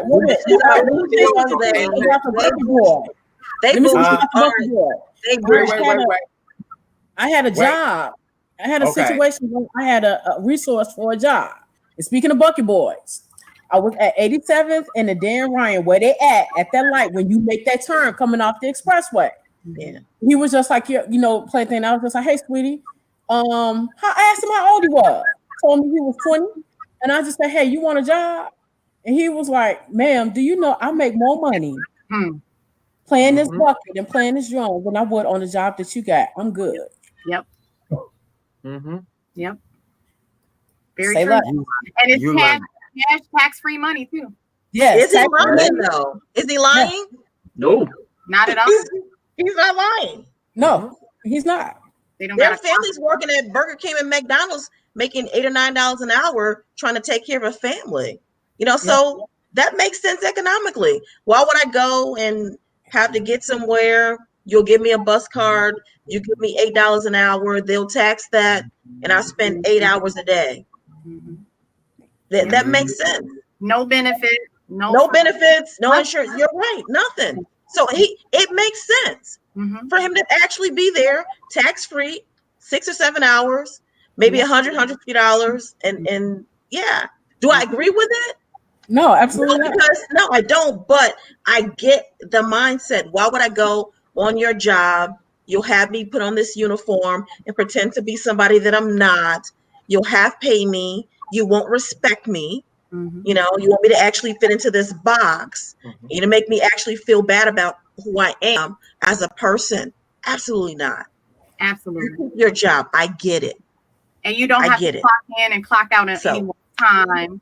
You don't have to do any of that. And you're not even selling. You're not doing anything illegal. You're not going to get, caught up in no, typically you're not going to get caught up in no street stuff, and also if you go down to the game, sporting events, when these things were happening, a lot of the more talented ones, were down at the Bears game. I went to a Bears game last year, I want to say, down there, so much talent. And you just never know. A lot of people really are very talented too. And they just want to express themselves. They don't have the avenue or the access to, maybe make, the payment to go to a studio. And they trying to get, we got to get it how we live. I hate to say it. When you live under an oppressive system, you got to sometimes get things out the mud. And I think that's where there's a lot of disconnect. I saw someone stated that it starts in the home. And while I agree, reality says is that a lot of times, what home have a lot of, I know a lot of first responders. I'm married to one. I have friends who are first responders, social workers, case workers, a lot of things. There's a way, there is an environment in which you breed murderers or angry people, looters, rioters. There is a lot of oppression, not only that happens from the outside, but also from the inside too. And that's the other thing. We have to acknowledge that. If you've never been in that situation, I didn't grow up in poverty, but I know a lot of people who did. And there are so many things. The deprivation and the lack of humanity is one of the greatest things that's the piece that we're missing. There is a lack of humanity that not only are you facing because you're poor, so the outside discounts your humanity, but the inside, you're abused. You're hungry. You're angry. Your house is, may be dirty. Of course, not everyone who lives in poverty lives like that, but the compound trauma that Maurice mentioned earlier, the PTSD, the anxiety. I live in Chatham. The PTSD, the gunshots. I can differentiate between a gunshot and a firework. I'm not military. I can do that. That's a good job. Not militarily trained, but I can distinguish the difference, the cadence, the pattern, the sound. That is a problem. And we should not have to, and then you see it. So not only do you hear gunshots, you have to duck, you got to practice. My children know how to hit the floor. That's a problem. I ain't out here in the streets like that, but my kids know how to survive. Survival instinct kicks in. Your trauma kicks in. Your anxiety. I have anxiety. I've compounded my anxiety by living in the city. living in an environment, it's everything is compound. So it's not as cut and dry as, oh, it starts in the home. What home? Right. What home? Right. I agree. Brittany and I are actually neighbors, and it's only been 3 years that I've been in the Chatham area, and I had never in my life heard as many helicopters. When I first moved over here, I said, well, what airport is over here? What helipad? I said, well, maybe it's people leaving the casino and they flying in helicopters to go back to where, no. Another thing, I'm like you, Brittany. I had to differentiate between gunshots, fireworks, everything. And the funniest thing is, I don't even flinch anymore. I'm used to it. But if I have company coming over, they and I'm like, oh, you'll be all right. Ain't no big deal. That's over there. I even know where the hot pockets are in my area. Wow. You know what I'm saying? Like, wow. yo, you okay? Right, and here I go. No, I've placed my furniture where you won't get shot at. I've strategically placed it where you won't get shot in that seat if you sit there. Hopefully you won't. But you're gonna develop PTSD. Oh, I got it. Oh, I got it. Oh, I got it. I got it. Mm-hmm. Yeah. Yes, Maurice, go ahead. All the things that you just said has just proven a point that we have become desensitized to violence. We have started to normalize abnormal behavior. And so doing so, that means that we have become accepting of this. I get on Zoom meetings and, I talk to folks who are not Black, who live in other areas, and I can hear in the background birds. They can hear me, and they hear helicopters, they hear sirens, they hear explosions. Yeah. So, I mean, this is what we're living in right now. And to your other question about the NAACP and Jesse Jackson and all that, we can't get a 1960s methodology to solve 2020 problems. Thank you. We don't need Jesse. Say it again. We do not need Jesse. That's the problem. You have people, I don't know if it's Gen X, old people trying to figure out young people in the street, and they can't figure out young people in their own household. We're speaking, well, I didn't have my pants sagging and you shouldn't. Well, let's find out why their pants are sagging, or give them an alternative. Because what we're seeing right now is these young folks, instead of getting help and understanding, they get more condemnation. They get judged. They are already on edge because they go to school every day and they don't know if this is going to be the last day they live or not, because some could jump up. Absolutely. And we get so desensitized to what they go through. They think it's like we used to be. We could get a super transfer and go kick it all day. They don't get a chance to do that. Our children are, basically so sheltered right now that how do we expect them to act? We've never really exposed them. They can't go and be independent because we're so afraid that something is going to happen to them. They don't go outside to play anymore. They don't know conflict resolution. Hey, me and you get into it, we scrap, we cool the next day. All they know now is I'm gonna go get a gun. I just played a violent video game for 4 hours, and I'm gonna go outside and you're gonna step on my ones or whatever. Now my gym shoes dirty. I'm gonna kill you. That's the way they think. I gotta interject on that comment. Okay, so gaming. In terms of gaming, while it's deeper than gaming because Japan has one of the largest concentration per capita of gamers in the world. Japan is very small island, one of the least violent societies on the planet. So it's not necessarily the gaming. The problem with what you said about maybe you're blowing up, you're cooped up and you're angry and somebody step on your shoes and that's a sign of disrespect. That comes from internalized, that's a lot of internalized things. That is a lot of self-hatred. That's a lot of rage. That's a lot of internalized mess and chaos that we don't take into, we're not taking into accountability also, or into consideration, excuse me. Also, it's the culture, it's the society, it's all the things, because it's America as a whole. And then so America itself, the society is, I'm sorry, it's sick. It's a sick culture. It's a sick society. There's a lot of chaos and cancer festering from within. So then you add to that the stimulation, the hyper stimulation of the gaming. You know, I'm a wife of a gamer. My kids are gamers. I used to game. So it ain't just that. I've never wanted to shoot. I'm training weapons. I play video games. I've played video games. I ain't never wanted to shoot nobody for no reason. So it's not the game, it's the culture. But I get that. But let me ask you this though. Mm-hmm. You have boys, right? I have 3 boys. Yes. Okay. Did you monitor what your boys watch, what they listen to, and that kind of thing? Absolutely. But you know what? I also am a stay-at-home mother, and I'm a student. I'm a full-time student, and I'm a mother, and I want to go into education. So for me, it is paramount that you're going to go to education. Yeah. My husband. Now, have you ever pulled up to the bar and had your mama sitting on the bar stool next to you? You know what I'm saying? They got folks out here. You out here kicking at the club. You see your mom at the club. But well, okay.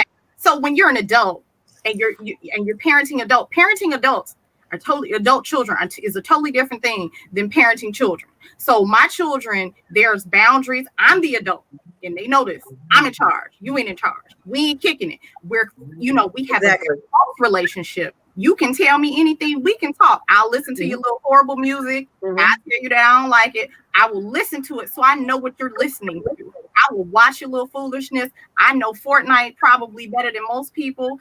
All of these things. No, you can't play. But you know what? Also, I'm very informed. You can't play, what is that? Call of Duty. You know why? Because that's way more violent than Fortnite. I mean, you could talk about the graphics are insane. So no. You know, there's levels to all of this, but my whole thing is I am able to be more attentive and I'm able to be more engaged because I have more time. Right. A lot of these people, and that's what we're saying. That was what I was stating earlier about class and stratification, all these different things. There are a lot of people, women, mostly mothers, Black mothers, who are not at home. They don't have the time. Or even if you're like, let's say right now, I want to go into education. So this time next year, and we're still all at home Zooming and teaching virtually, how am I going to monitor what my kids do, teach 30 other children, grade 1,000 papers every day, manage all the chaos, follow up with parents? I had a teacher, and my children go to private school. I had a teacher who said they had not heard from parents and children. I mean, it wasn't a lot, but I know people who work in CPS too. A lot of them stated that they had, on average, 10, 12 children and parents who went completely MIA. These parents do not have the time to put into work. And that's what I would say to them about the village. I know all the children who live on my block. I know all the parents of children who live on my block. We do have to become engaged because something is going to fall through the cracks. Grandma, uncle, auntie, cousin, sister. We have to adapt, re-adopt the community aspect in which we used to live. And that's how we were able to keep a lot of the BS. And that's not what I want to say. But a lot of the BS that's happening now didn't happen because there was a collective and there was a village mentality. So that's where I'm. If mama or daddy fall short, somebody's there to pick up the slack. We gotta have that. Right. If everybody was like you, Brittany, we wouldn't be on this call. And that's what I will tell you. Because right now, you look at parenting.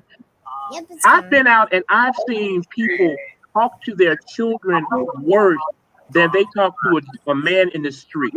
I'm talking about cussing their kids out, MF this, that, and the other. So as a child, how do you respond to that? Kids live what they learn. Yes. They live what they learn. If I'm speaking to you like you are less than, like you are nothing, like you are a piece of trash, all you're going to do is take that hurt that I've given you and go give it to somebody else. Yes. Right. So we need to check ourselves because there are a lot of young parents out here who have children and their children are accessories. They just go with their ideal of what they want. I'm going to have this, I'm going to have a baby.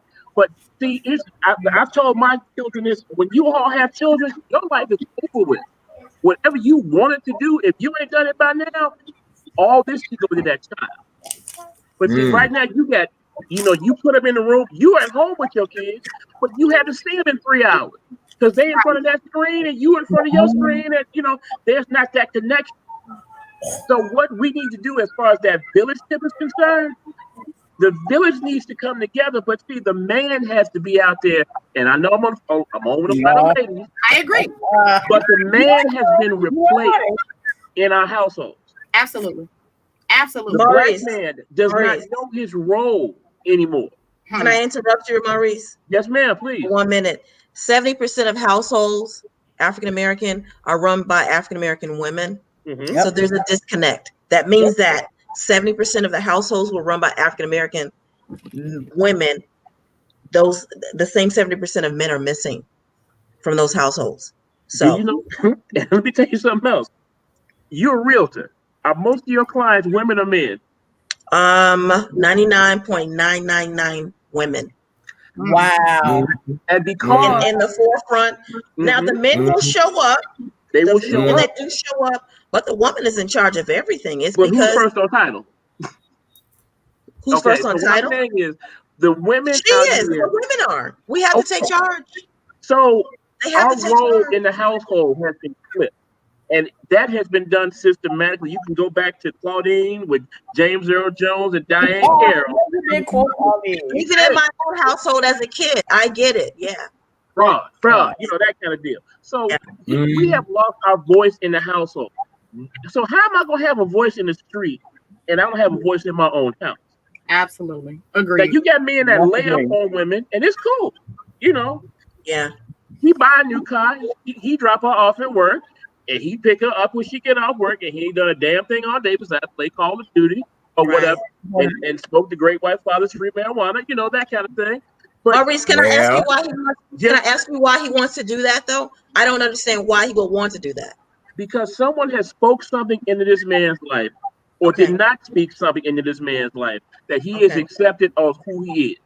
Okay. Sometimes, you know, parenting is not cool. I mean, you can't be popular and parent all the time. Sometimes they need some stroking, sometimes they need some, but you need to kick somebody in the ass sometimes. Like, look, you 19, you gonna get off my couch today. Oh yes, you can be a rapper, but you gonna be a rapper and a college student, be a rapper and a dishwasher until you become a rapper full time. Some money coming in. You're gonna do something. You're gonna do something. But you gonna get out of here. Absolutely. That's my parenting style. You're not laying on my couch. That's what's missing. We are afraid to parent because we want to be popular. I don't care about being popular. I tell my children, my job is to prepare you to go out here. Absolutely. Right. We can be friends when you're 30, because right now you ain't even anything to me right now because you don't know anything. So the black man has to come back. And, you know, the black woman, you know, that's great. The black man needs to get up off his ass, pull his stuff together, and hold each other accountable. Iron sharpens iron, but there's got to be some friction. But you can't be no punk standing in Starbucks like, yeah, brother, we need to do this. But you ain't going to go talk to one of these cats in a white T-shirt. You going to talk to another cat just like you at Starbucks bringing a $5 latte. Is that why we're here now, Maurice? Is that why we've got looting? This is why we have supposed lawlessness? Guess what? Is that the root? Is that what? Is that your thought process? Your children were at home last night, right? Oh, absolutely. When I was growing up, I wish I would get up and try to put my hand on a door to go somewhere at midnight and not tell somebody where I'm going. Hello. Look, do you know how many damn windows I done climbed through in my So you come home with something that you didn't leave out the house with, and come back and talking about where did you get that in my house? Right. No. See, you know what? I love children. I love all my children, but I will kick them down some steps before I let them go out here and do something wrong. But see, we don't do that anymore. Whose shirt is that? I didn't buy that shirt. Okay, there you go. Right. Where you get that from? Wait, I traded my shoes with him. You better go back and get them. Right. Something that I want to interject in here too is that I really do think that the drug usage that a lot of these young people are doing plays a huge part in it as well. I think most of them are excessively high on things that they're not necessarily sure about or what it is. And I'm going to tell you a prime example. Now, this story is a scenario now, right? A scenario. Follow along here. Somebody close to the young man invited him over. You know, hey, you want a little weed? Oh yeah, but what kind of weed is it? Regular marijuana, just Reggie, I guess. Right. Well, I don't smoke no Reggie, but if that's all you got, I smoke the Reggie. Oh, okay. Well, so there we go now. So you give the person the Reggie and they roll themselves a blunt, right? So they sitting there, they light the blunt up, they take 2 puffs off the blunt and instantly was stupefied. I mean, stupefied to the point that the blunt was resting in their hands and the blunt had burned out. And so the person said, well, listen, you might want to put the blunt down for it burn your fingers or whatever. Stupefied, playing in their head, picking, digging, doing all of that. And that right there, let that person know that this person was into drugs far deeper than just some red marijuana. And that's what a lot of people, between these cough syrups, between popping pills, pain pills, Xanax, and keep in mind, most of these young people are the grandchildren of the crack epidemic. Yes. Or the children of the crack epidemic. And so what are they trying to escape? What are they trying to escape, though? What are they trying to escape taking these drugs? Exactly. What are they trying to escape? Everyday life. A lot of things. That what are they trying to escape? A lot. You want to be so high that you don't want to have to deal with what's going on every single day. Yeah. I don't do any drugs or smoke or anything like that, but I get it though.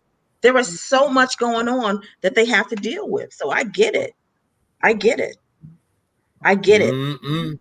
Maurice, you want to come back? You don't have to think about it. Yes, sir. And I was going to say something to Eva. By you being an educator, you know it's not just the street drugs and the narcotics that get these kids. What these children are eating on a daily basis also has a great bearing on how they act. I go to the gas station in the morning when I'm heading out, and I see these kids coming in buying 4 or 5 bags of Flaming Hots and this, that, and the other, and that's what they eat on their way to go to school. Yeah, that goes back to real estate. They don't eat a meal. They don't. That goes back to real estate. Flaming Hots, cheese with the meat on that. They don't eat a nourishment meal. They don't know anything about taking calcium, taking anything, the nutrients that have to go to the oxygen to generate the brain cells to actually make that happen. They don't eat. Those stores don't exist in this. The stores don't exist in the neighborhood. That goes back to real estate. That goes directly back to real estate. That goes back to the aldermen in the community. That goes back to what stores are in your neighborhood. No grocery store. You go to the gas station, you have Flamin' Hots, you have Bittners, you have Italian beefs, you have all of these things. You have you have cans on the shelves that are, expired with dust on it. That goes back to real estate and what's in the community. That's at the root of it. It is real estate. It's businesses. So if they're going to the store to get the Flamin' Hots, there's no grocery store close enough for them to actually go buy food. You have to actually have a car. Right now, you have to have a vehicle or some way to get to the store to buy the food. The stores in the neighborhoods, not only are they now Black owned, there's nothing actually that's going to actually sustain them. So potato chips and Flamin' Hots, that's all they have. No fruits, no vegetables. That's real estate. That's business.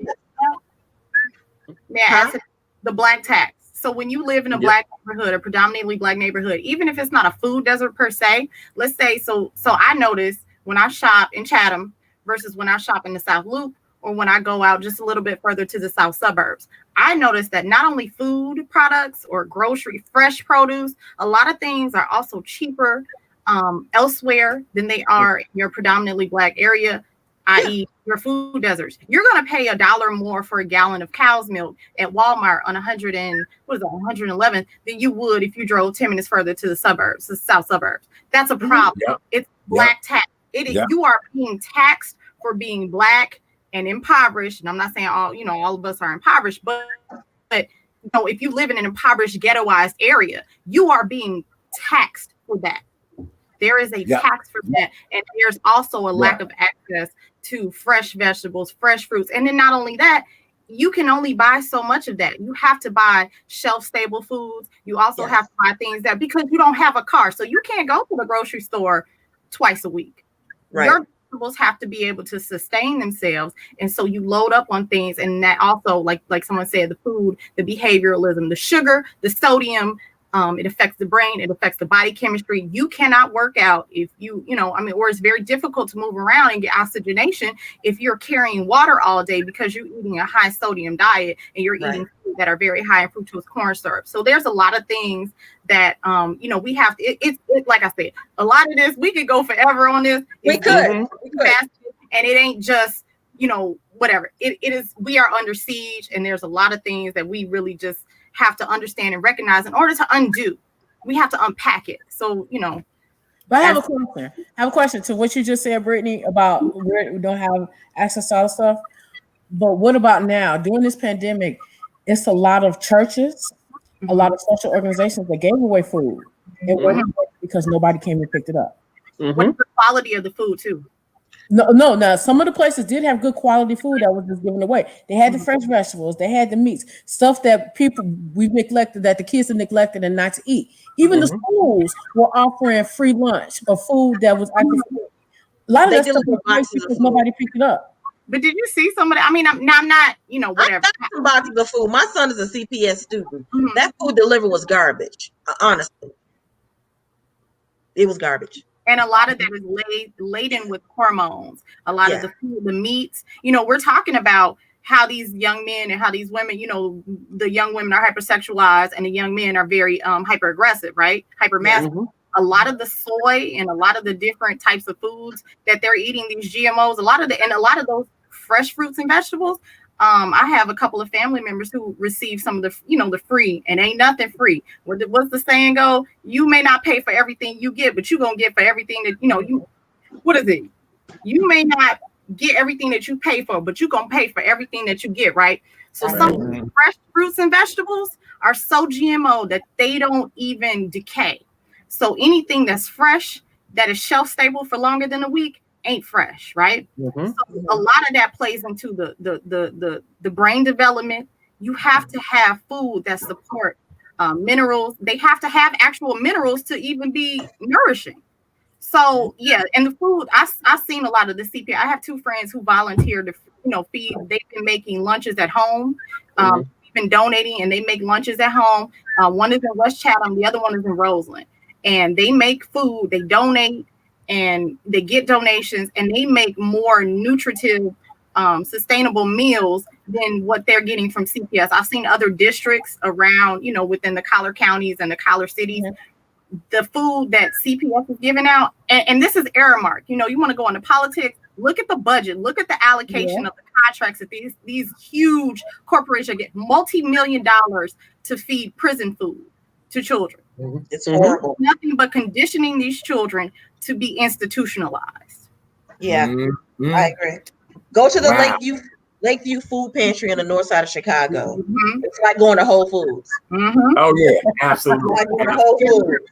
Very true. Yes. Seriously. All right. Well, with that being said, ladies and gentlemen, I could not have assembled a better group of people tonight for this conversation. We've had nothing but rave reviews. I appreciate you guys so very much, because really I wasn't supposed to even be on air tonight. When I put this call out there, you all jumped on this right away. I am working on trying to have some young people on the show next week to talk to them about what's going on and how they feel.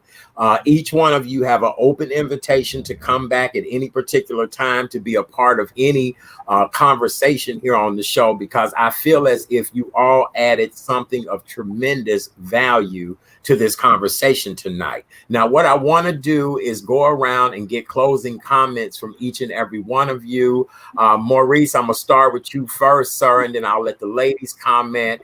But whatever you guys want to say in closing, whether it's to encourage Chicago to be better, whether it's parenting tip, whatever the case may be, please do so and make your comment and let it be heard at this time. Go right ahead, Maurice. All right, thank you for having me on. Ladies, it's been a pleasure.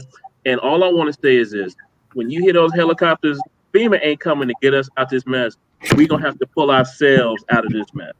And we're going to have some very uncomfortable conversations and be okay with that. but we're gonna get out this mess. But we're gonna have to get out there, and we're gonna have to really bring back the village. That's all I have. Mm-hmm. Very good. Eva the Diva, my dear, I'm gonna let you make your closing statement. As always, Art, it's always a pleasure to be on your show. Thank you for thinking about me, and to everybody that was on the panel. I loved it. We can always agree to disagree. That's the beautiful thing about like-minded people. I always say the talent's a 10th, as my boy W. Du Bois said. But I just want to say, let's stay prayed up. We're not alone in this. And let's just try to save our youth. Let's save our kids. Mm-hmm. Very good. All cops aren't bad cops. I'm just gonna say that. Okay, I agree. I agree with you. All cops are not bad cops. Madam Realtor, go right ahead and give us your closing thoughts. Okay, thank you very much, Art, for inviting me to the panel. I really appreciate it. What I'd like to say is, because I live in Woodlawn right now, for the people who live in Woodlawn and all the neighborhoods that they're trying to take over, fix your credit. If you're working, even if you don't have enough income, you and a couple of family members or some friends, buy back the block. Do not let people come into the neighborhood and push you out. That's what I have to say. Repair your credit. Get with a realtor. It doesn't have to be me, your friend, your cousin, your uncle, your baby's mama, whoever.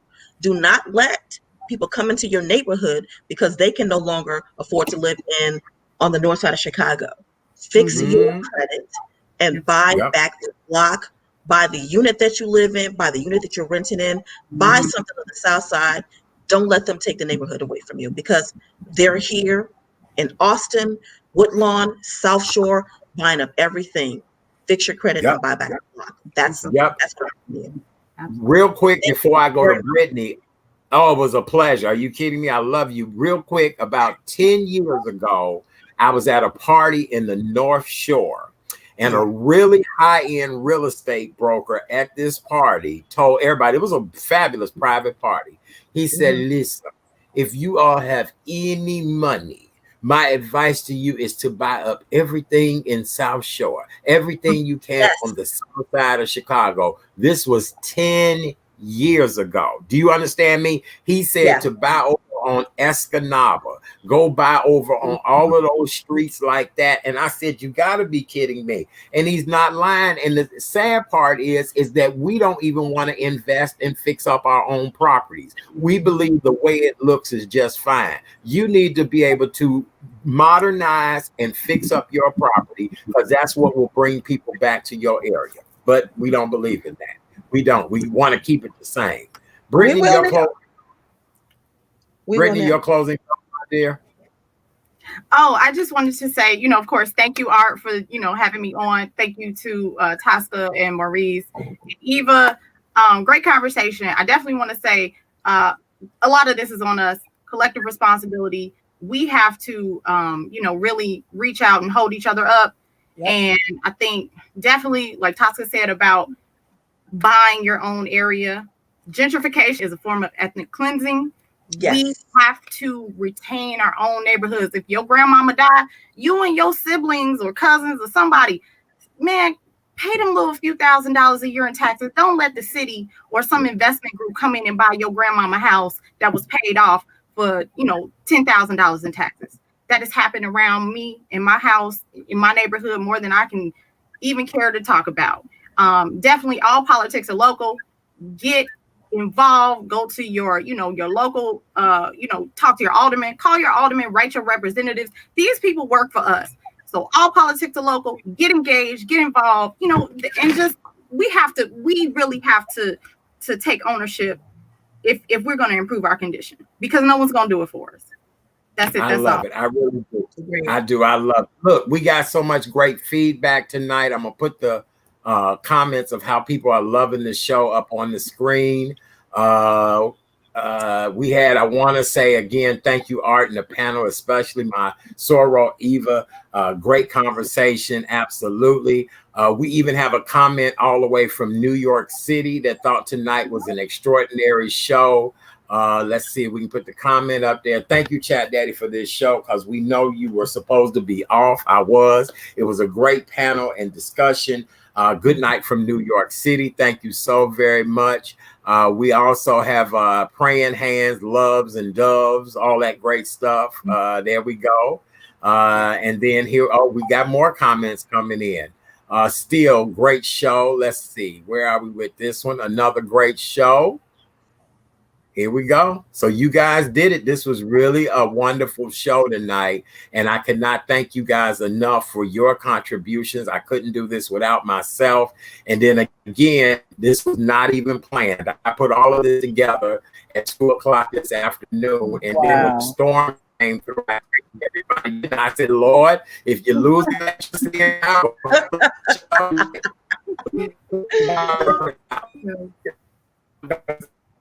I said, don't get a show tonight because it's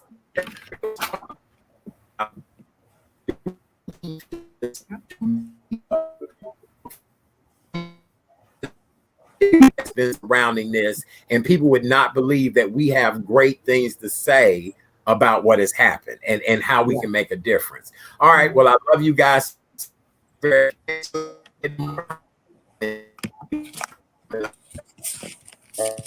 you, y'all. Peace. Thank you. Right. Remember, This was empower people. Thank Take you. good care, y'all. Power to the people. Power. All right. Well, on behalf of all of my guests tonight, I want to thank you guys so very much for being here. Don't forget, I'll be back tomorrow night at 7 o'clock p.m. We have a doctor coming by to give us the latest updates on COVID-19. And keep in mind, our numbers are steady rising. I can only imagine how many new cases were diagnosed just from the looting and rioting that just happened last night, as well as we'll meet a gentleman who actually worked for Disney for many years. And he's talking about how to pivot and change your career and do something different during this pandemic. You'll love both guests. It'll be a great show tomorrow night. Make sure you guys tune in at 7 p.m. Remember, you can always go back for encore performances of this show on YouTube, The Real Chat Daddy Show on YouTube. I ask that you guys go over there. Please subscribe to the page. Do me a favor, just hit that subscription button. It won't cost you anything. I will not come to your door knocking on Saturday talking about and Chat Daddy. I will not. Also, I won't be, trying to get your credit card number, any of that. And also go to Facebook and like The Real Chat Daddy Show on Facebook. On behalf of all of my guests tonight, I love you guys so very much. Thank you again. It's been a wonderful show. And good night, everybody. Here we go. Good night. Uh-oh. Good night. All right. Hold on. We're finna end.